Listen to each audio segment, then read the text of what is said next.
Start out with the Fun Chronicles, man. Thank you for doing and sharing behind the scenes. I want to ask you kind of what was your motivation to, because I know it's a lot of extra work for you to have to do that. Yeah, it is, but you know, I enjoy it. I think the fans enjoy the behind the scenes look, and just to see what it's really like for a fighter in the everyday life and seeing what we go through. We're everyday normal people. We got responsibilities just like everybody else, and I think it's cool for them to see, like, we don't just sit around, just train all day and punch each other and then go fight. It's not really how it works. I wish it could be like that, but it's a little bit more complicated than that. Yeah, no doubt. Last time we saw you fight was April, man. That was a great performance, man. I think a lot of people praise you. I want to ask you, like, how important was that for you? You know, you'd had a couple setbacks, had a couple missteps. How important was it for you to go out there and execute like that? It was extremely important. The main thing of importance was knowing that I could take a shot.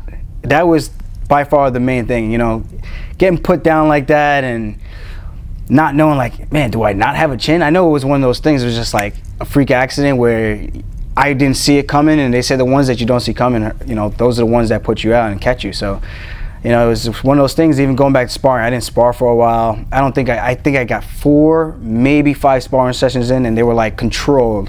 Not a lot of head trauma, not really sitting in the pocket. It was just more so like, let's be finesseful, just go out there and just work the angles, work your game, look for your takedowns, pick your shots, and just be smart and strategic about how you come back so you don't come back too soon. Some people say I probably should have waited a little bit longer, and I think just the way I handled the recovery, the CBD oil and everything like that, just really being mindful of the post-fight life effects. So, you know, I just wanted to make sure my body was getting taken care of. Yeah. Does it feel like one of those performances where maybe you kind of turned a corner or something? I mean, you did get tested, you did battle back, you showed a lot of things. I mean, does it feel like one of those performances where, like, yeah, I moved up a level? I think so. I think people were really happy to see me let my hands go, especially in that second round with the flurry. Man, but Brett's a tough dude, man. Even his last fight, I'm like, dude, well, you can't put this guy away. There's not. You know, you got to hit the guy with the whole entire kitchen sink or something, because that guy just keeps on coming. Even when you put him down, he gets back up and he's fighting through. But, man, I was putting some pepper on that, and I couldn't put him away with the hand. So I eventually had to revert back to my takedowns. And part of me wishes I kind of went for the takedowns a little bit more, because at the end of that 3rd round, I felt like I ended extremely strong where I was on top. I had the wrist controlled, and I started landing some big ground and pound. I'm like, if I did that a few seconds earlier, I could have probably put him away just via TKO and just having him in a position where he couldn't move. No doubt. Now you get the matchup with Cody Stamann. 3-0 record in the UFC, obviously an impressive career record as well. Break the guy down. What do you see in him? Honestly, my honest opinion about Cody, I think he's tough. He's well-rounded. I think we have some similar things that we do in terms of, like, the lateral movement, using a lot of kicks. I think I use kicks a little bit more than he does. He doesn't really switch stances as much as I do. Decent wrestling, but he doesn't do anything with the ground and pound. So he takes you down, kind of just lays there. But when he was fought with some adversity with Caraway against another top high-level grappler, he kind of shied away from that department in terms of not wanting to shoot, not wanting to engage in the clinch or anything whatsoever, because Caraway was really putting the pressure on him. And I think that's the good thing about my style. I think he's fighting a better version of Caraway. I mean, he could say all he wants, that MMA math, that crap doesn't count. You know, you can say I lost to Caraway, he beat Caraway. Depends who's scoring the fight, who wins and loses that fight. Because a lot of people think he lost that fight, but Caraway almost took his arm home at the end of the 1st round, and he almost choked him out at the end of the 3rd. So I think I'm sitting pretty in this one. I just got to make sure I'm being smart, calculated, take my time, set my takedowns up, don't rush anything, and I think it should be a good night for myself. It's interesting because you talk about being smart and being patient, and I wondered, is this a bit of a grudge match? Couldn't help but, you know, look at social media, and he's got this pinned tweet that says, "I'll smack these nuts on your forehead, pussy." You know, I mean, so is this a little bit? I mean, you're talking about being smart and you know, thinking things through, but is there a little emotion that you're gonna have to control as well? Nah, you know what, man? If I was, like, you know, just where I grew up, man, I grew up in a pretty ball-breaking hood, you know, so it's like we talk shit to each other all the time, breaking each other's balls, and then we have to back it up, and then we either slap box or we shoot it right there. So it's like, dude, you can say everything that you want, I really don't care. It kind of just rolls off my shoulders, and it's like, it is what it is. You're just giving me more fuel, so when I get you in those positions, I'm like, maybe I just want to hurt you just a little bit more. You know, sometimes I used to have a tendency when I take guys down, I'm like, I just want to choke them out, and, you know, you did well, you know, good job, thanks for coming. But, you know, this time I'm kind of like, you know, I'll take you down. Just know I'm going to put a little extra stank on those elbows. It's gonna sting. You know, I'm trying to leave him with a couple of bruises to remember me by. Very nice. You know, a win's a win, and it's important to win to keep moving up. But what do you think this does for you? Because I feel like, you know, if hardcores know that he's got some skills and he's a legitimate name, but maybe doesn't have the name recognition of, you know, a Caraway or maybe even a Johns or yourself, you know what I mean? So what do you feel like a win here does for you? Well, I mean, he still doesn't even have a blue check, so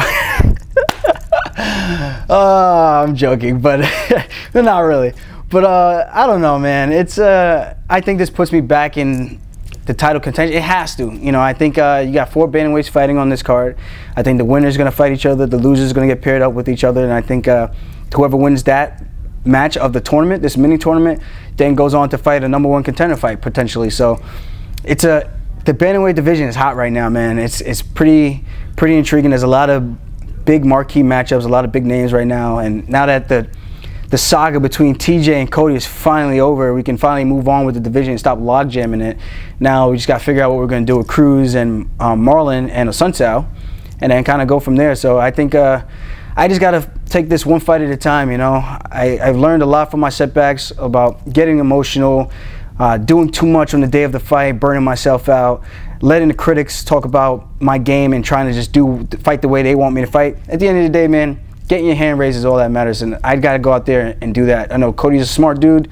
He's going to be looking to play the system and pin. I don't even know. I don't know what he's saying. He's going to knock me out. So we'll see if he's going to be a little bit more aggressive compared to his other fights. But I mean, if you're going to fight me like you did Caraway on the back of your heels the entire time trying to defend takedowns, I don't know how you're going to really knock me out, bro. But I'm hoping for a good fight.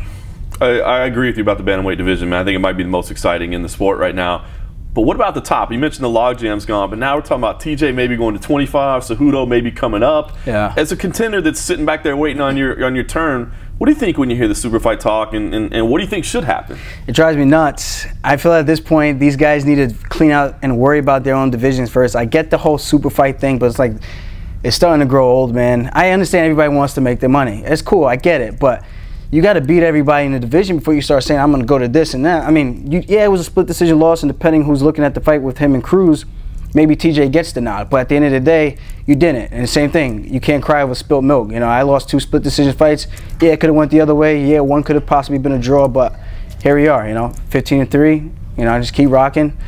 And looking forward towards the future, man. I got to bring the funk on Saturday night. I'm excited, man. This is I think it's a big opportunity. I think this might be my coming out party. Let's say it is. I think it is big. I kind of like your idea, the little mini tournament. I mean, there's high-level bantamweights on this card. When you play this one out, man, how do you see yourself getting it done? It sounds like you might want to give him a little message while you're out there, but you want to be a contender as well. So how do you see this thing going? Honestly, I think I'm gonna take him down. I mean, that's my game. I'm fighting to my strengths and to his weaknesses. Clinch, make it dirty. I think he struggles in the clinch a little bit. Caraway pushed him up against the cage, even in his other fights with Duquesnoy and Terrion, where nothing too overly impressive. Like I say, he's a tough dude, well-rounded, but I think I'm a little stronger. I got the range, I got the length, I got the attitude, and he has to put me out in order for him to win this fight. That's how I honestly feel. So, Cody, you better bring your A game, buddy. That's all I can say. Right now, I'm ready to go. So, I'm firing on all cylinders, and the human backpack, the human Jansport, we're back.